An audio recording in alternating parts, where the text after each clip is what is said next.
pause for thought and join in the barking with Darren Rowe on The Mindful Dog. Thanks for joining us on The Mindful Dog. It's the 25th of October 2020, and today you can join us on our regular slot with Roman Travers on Magic Talk, the Sunday Cafe. Today we're going to be talking about dog aggression and what your responsibilities as an owner are if your dog is aggressive. Roman Travers, Magic Talk. Always nice to take a dog for a walk, and it's always nice to pretend that you've got control over your dog. But you know what? Sometimes you don't, and sometimes you need to get an expert to help out. Someone like Darren Rowe from Mindfulness for Dogs. G'day, Darren. Good morning, Roman. How are you this morning? Oh, that's spooky. It's like you're here with me, but you're not. Darren's in our Waikato studio, but it sounds like you're sitting right here on my lap.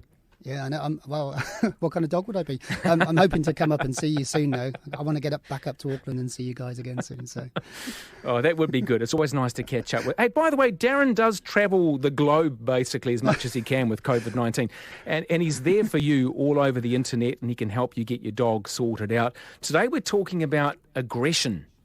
Yeah, well, kind of. I was going to talk about aggression, but I want to kind of wrap it around what responsibilities do we have as dog owners? Because I don't think some people realise quite the ramifications. Sort of heading on from this week's sort of news reports and things like that about what could happen if your dog does something wrong, or if you do something wrong. More to the point, really. So. That was my main sort of like discussion for today, I think. So in terms of that, I know you might be alluding to the poor little guinea pig getting a hard time, but that's a dog's instinct. If something chases or moves, you want to chase it and grab it and, you know. That's right. I think we've lost touch with why we have all these different dogs, basically. So if you were to look back in time, not too far away, we've bred all of these dogs to do various jobs, and everyone says that a dog has to have a job. But those jobs that we've bred them for through the Kennel Club and through these sort of like breeding programs is generally to hunt, to chase, to move stock, all those kind of thing. Yeah. So we're breeding those instincts into the dog, and what I'm finding, especially in New Zealand, maybe because we've got a lot of rural places, I'm finding these herding, hunting breeds coming into the towns, and of course, there's always going to be issues if that happens. And you can't, I don't think you can blame a dog if it sees something run chasing it, if that's not been bred out into another behaviour, which very rarely is the case. Yeah. Look, you might have a question for Darren relating to what we're talking about, or something totally unrelated but related to your dog. 0800 844 747 is the best number to get Darren right now and get on the right path. One thing I've seen a lot up on Mount Eden on my walks is people watching their dogs running away because they're chasing another dog or something and going, Rupert! And the dog's just ignoring them. You know, some people have absolutely no control. So if you don't, the good place to start would be to keep it on a lead, wouldn't it? Well, that's the thing. And I think one of the main things that people need to understand is that dogs are governed by the law of New Zealand. Okay, and there are many laws out there that actually stipulate how your dog should behave and how you should behave around your dog. And I'm just going to read thing. I know I'm not a lawyer, guys, so you can check this out on the community law website if you want to find out the full details, or you can go to my Facebook page because I've got a little link to there at the moment. But it says I think it's the Dog Control Act 1996 says a dog owner must keep their dog under control at all times. It can be seized by a dog control officer if that's not the case. And that's a huge caveat, isn't it? That if your dog is not under control, technically you're in the wrong. And like you say, I see dogs out of control all the time. So the only way you can have your dog under complete control is on a lead. But then that's not necessarily the case, is it? Because if your dog's barking and screaming at another person on a lead, it's still out of control. Yeah, look, I'm not a dog expert. I've had dogs all through my life. But one thing I've always maintained is I'll never trust my dog 100% because it's a dog. And it does have those instincts. And you can't always promise people that it's not going to bite their children or another dog. So... All right, the number to call now is 0800 844 747. Mike, have you got your dog under control? Yeah, mate. Basically, I've got a Kelpie. Yeah. Who, she's a really, really good dog. She's well-natured. She's fairly obedient, but she's a Kelpie that's come off a farm. Who basically, was no good around the sheep. So we've taken her on, and she's a great with the kids, great with us. she does listen most of the time, sort of thing. But we take her for plenty of walks, plenty of runs. She's up and down the beach and through the river and everything. The only problem we're having is she's obsessed with the cats. And when I say obsessed, I mean, you know, I've had dogs that you've got to, you know, tell them to leave the cats alone, sort of thing. But the cats aren't interested in her or anything, and they don't run from her or anything, but she just basically is on the point to them constantly whenever she's around.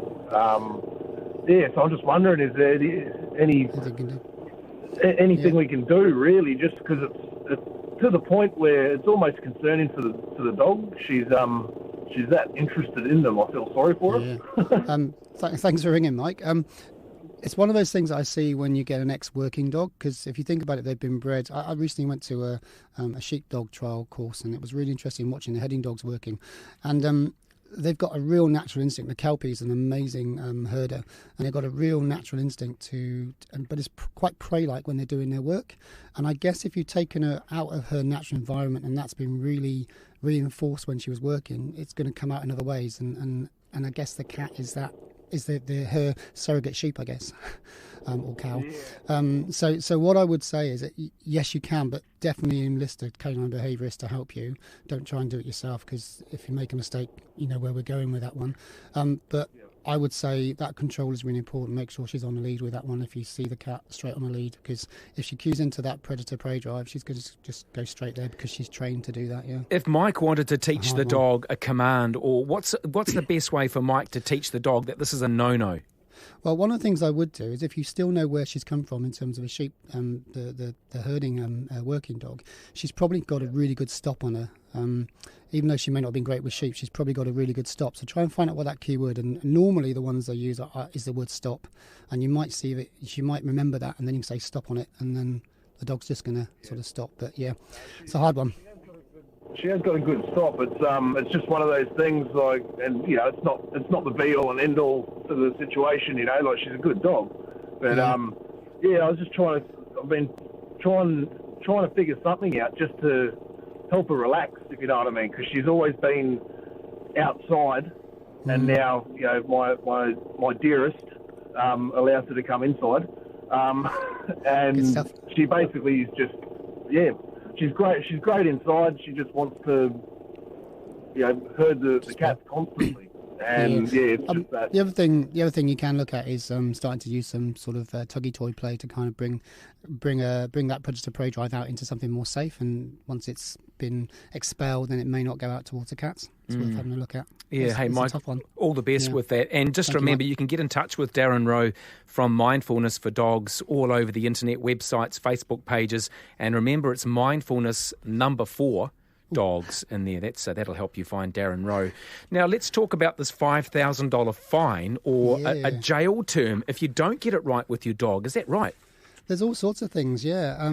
Just jumping on one of those there. So I think the probably the most dangerous thing that we've got is where we have the dangerous dogs. The dog attacks a people or an animal. But just to put it in perspective, if it attacks a wildlife, okay, so that's our native wildlife, then there's could be up to a 3-year prison sentence for yourself if it takes a kiwi out, something like that. So that's got to be worth thinking about controlling your dog. And a $20,000 fine, that's massive, isn't it? Okay, yeah. Yeah, so always people would just say, no, it'll be all right, you know, we'll just let the dog run around. You know, it could be quite disastrous for them, couldn't it? It could indeed. So jump on the phone. If you've got a dog, I can guarantee you there'll be something you'll want to modify, something you'll want to tweak. And Darren Rowe is from Mindfulness for Dogs and can help you when you call 0800 844 747. Back in a moment talking caring for your dog at home. Muzzles, are they good or not? And what to do with dogs on or in moving vehicles. And I hope you're having a fabulous long weekend. And I tell you what, one thing that enjoys a long weekend more than you is your dog. But some people avoid taking their dogs out because they just know they have no control over them. This is the time to get the best advice from Darren Rowe from Mindfulness for Dogs, 0800 844 747. Muzzles, Darren, good or bad? I think they're amazing, and we train muzzle training from a small puppy. And the reason we do that is because we want our puppies to get used to the whole concept of something going over their mouth the younger they are, the better, basically.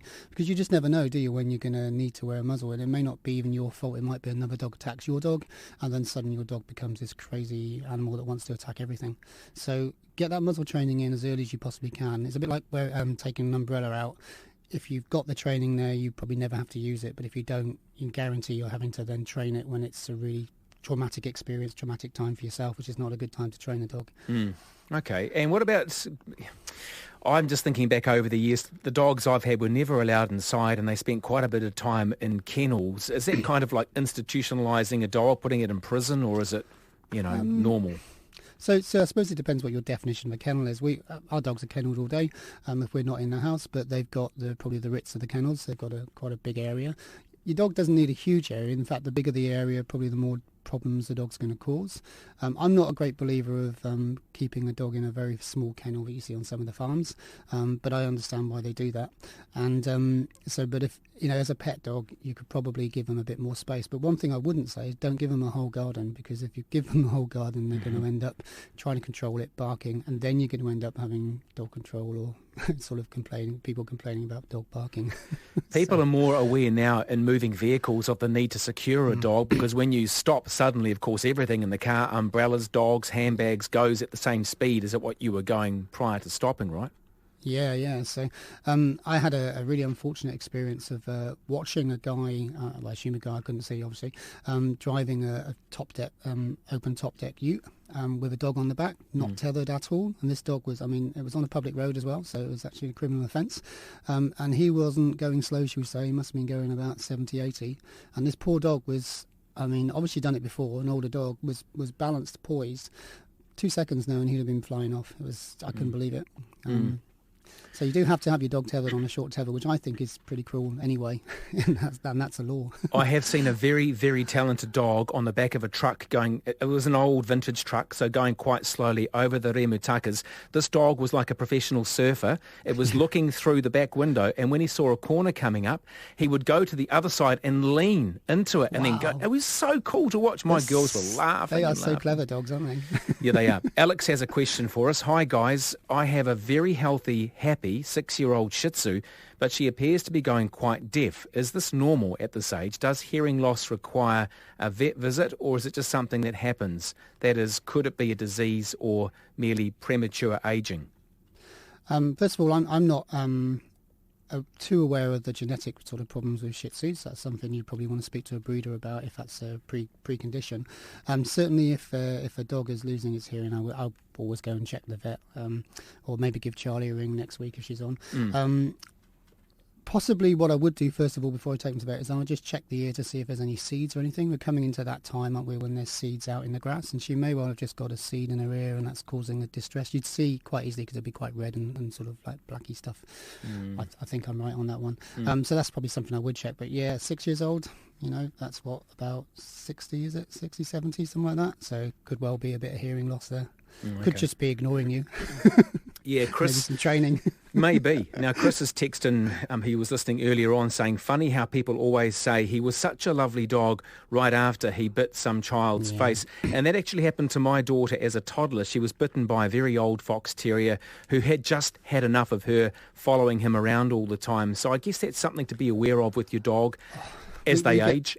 Yeah, and not even when they're 8. In fact, they're sort of like 1 to 2 years older when they're going to do silly things, probably the most. And then when they're much older, they get very even sillier because they get less tolerant. But dogs are very good communicators. They give off all these signals to us, but of course we're not dogs, so we don't read them. And a dog doesn't bite until a last resort, basically. So it would have told the toddler or yourself even that, I don't like this, get out my face, get out my face. And then we ignore them. And then, of course, the dog's got nothing left and it snaps at them. But yeah, I just think, I don't know, I love my dogs, they're amazing dogs, but I wouldn't trust them around a kid by themselves. I would always be there, and I think that's what you have to do. They're dogs at the end of the day, aren't they? Yeah. They do silly things. So Yeah, well look at even cats can be pretty menacing. They get really shitty at times, don't they? I love cats. I've got 2 cats. I'm going to just make sure I say that. But did you realise that cats, there's no law covering cats. So your cat, this is something I was wondering, if a cat came into a property, which is allowed to by law, there's no way of stopping that one, and it attacked your little Shih Tzu, shall we say, or your little Chihuahua, and killed it, or just before that your cat tried to kill the cat, your dog tried to kill a cat, sorry, the dog's always in the wrong because there's no law governing cats doing anything.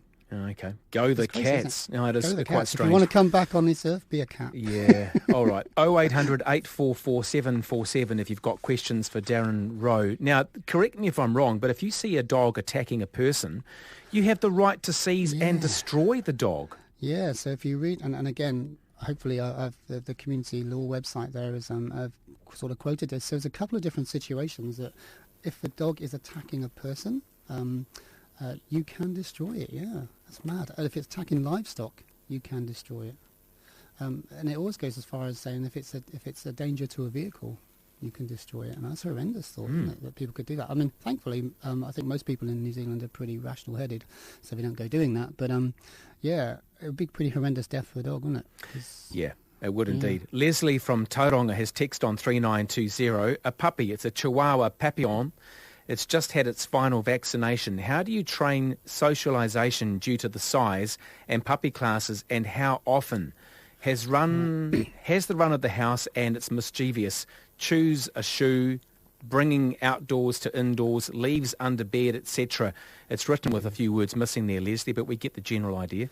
So first of all, I'm going to just say, jump on my website where it says train with us and go down to the online puppy course that we've got. That will help you complete. There's a few things you've just said there that you need to stop doing, and that will really help.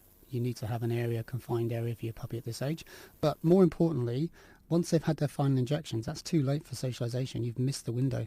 Oh. So most puppy socializations, and I don't think people realise it, or a lot of people realise this, after that first injection, they will be okay to go to a puppy socialisation class, and that's when they need to go. As long as they're just around puppies and not around older dogs, then that's okay, yeah? And that's the time between 8 weeks and 20 weeks where they need to have that. Most puppies will have their final injections around 16 weeks, and you've almost missed the window there. Okay. So, yeah, you've got to jump on that really quickly. All right, still time to have a chat with Darren on 0800 844 747. Hey, Jude. Now. Hey, Jude. Hi, How are you, Jude? Good, thank you. The problem with our little, not quite 2-year-old, Bichon Frise, he was travelling okay with us in our vehicle till one day on a sealed but very twisty road when he was about 8 months old. He started to get anxious and huff. He still loves going in the vehicle, but he huffs all the time. Huffs, not barks, just like huff, huff. Huff, whatever you call it, yeah. Okay. Is he harnessed or is he just free running? Well, when that happened, he was in a crate. Okay. Between us. We've tried all sorts. We've tried one of those wee seats. We've tried having him freewheel. The only time he ever stops is if he's got his head out the window, but we cannot have that all the time. No, definitely not. I mean, I certainly wouldn't have him sort of just free running because that's no, we've tried him just crash, yeah. Over the last 3 days. We were holidaying in our camper van, which he loves, and we had him in the crate beside us, but it's still the same. Okay. That's a really, I'm a bit lost for words here. I tell you what I probably would do is I would go back to. Does he only ever go in the car when you're going out? Does he ever go in the car normally? Just because? Oh, he'll jump in the car if the door's open. Okay, so he's not scared about the car. So that's interesting. If he's not scared of the car itself, it's possibly the crate, or possibly the movement, or the position, or the position in between you. So what you could try and do is you could try and cover that crate over. I think I've said this a few times on the radio. You could try and cover the crate over and see if that's a difference, because then you can't necessarily see outside. That might be worth a go. The other thing that's springing to my mind is some of these calming pills and things, liquids you can get for dogs when they have travel problems. I can't think of any offhand, but you believe you've tried natural. We've tried. Yeah, I have. Okay, tried. Yeah. Rescue Remedy, Jude. Have you tried that? Yeah. Yeah, we have. We tried the Rescue Remedy and something calm. It was an animal product from a natural product. Yeah. And that hasn't worked. Yeah. Mate, I'll tell you. What about playing 101 Dalmatians on a small computer in the car so it's got something to, I don't know, what would dogs like? But I think that would be for us, so we didn't hear the huffing. Jude, if you want to email me your details after the show, then I'll have a proper think about this one, see if I can contact a few people and get some more advice for you. I think that's probably the best thing to think about, yeah. Aaron, now what's your email? I've got... Perfect timing. Yeah, it's mindfulness for dogs, and that number 4 @gmail.com. darren@gmail.com. Yeah, it's the easiest one. Okay, thanks very much. Yeah, best of Not a luck, problem, Jude. Jude. That's tough when you're going for a drive, especially around where Jude is in the beautiful part of central Otago. Maybe the dog's just very excited looking at the remarkables, you know. Well, maybe that's the case, yeah. It could be too. All right, time for a couple more calls. Let's get Dean on. Dean, how is your giant Great Dane? Yeah, no, it's a little Staffy. Oh, it's close. Pretty close. Yep. Close. No, Hi, Dean. she's all good. G'day. I'm just phoning up. She's 8 months old, or going on 9 months, and she's really good with other dogs, really well socialised. We go to the dog park quite often. But she does have she doesn't, but there's quite a few smaller dogs there that like to sort of try to dominate her. What I'm wanting to know is when she starts to get a bit older, you know, a year, 15, 16 months or so, is there things I can do to stop her from reacting back to that? At the moment, she just rolls over and gives up. She's very submissive to other dogs, but being a Staffy, I don't want her to start to stand up for herself and When you say the other dogs are dominant, what are they actually doing? Well, it's most of the time it's the schnauzers, and they'll just try to bite her, and she'll just roll over, and they'll just go straight through her throat or her stomach or something like that, you know. First of all, I'd be probably talking to the Schnauzer's owners. That's another story. Your dog's actually doing the right thing. What she's doing, she's not being. I don't like to use the word dominant and submissive because they don't really apply to dogs. But what she's doing, she's actually calming the dog down.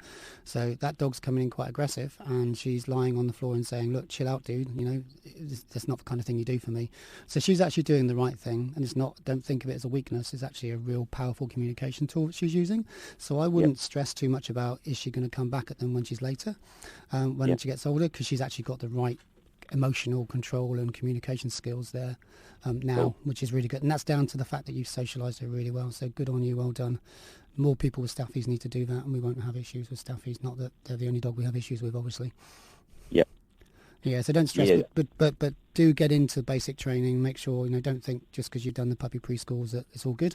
Get into basic training, get that focus on you, because then you can always call her back. So just keep on the... I'd say keep doing what you're doing, because it sounds like you're pretty much on the money there. Yeah, well, the first dog she met was a big Newfoundland, and she just bowed her head and just went along real slow. She was only about 10 weeks old, 12 weeks old or something, and I just thought it put her on the right path, meeting such a big dominant dog, you know. I don't know. But, yeah, well, I mean, certainly, like I say, that sounds like a good little puppy to me. Good. You know, she's stellar. All right, mate. Yeah, cheers, no worries, team. mate. Good luck. All the very best. Darren Rowe's good at helping. He really is. You can jump online and grab him after the show. Just one quick text here, Darren. Our dog, it's a collie cross retriever, 9 years old, barks in the car from the minute you turn the key on till we reach our destination, which is Rotorua from Auckland. Barks incessantly. We've tried sedation pills, probably for the dog, not for themselves. No improvement. I wear headphones. I bet you do. What's the answer with that? Oh, my God. It sounds like that's been going on for a few years, I'd imagine. Wow. I mean, you can use clicker training to extinguish behaviours. It's a real hard one, especially because that dog is getting so excited. There's probably fear there as well.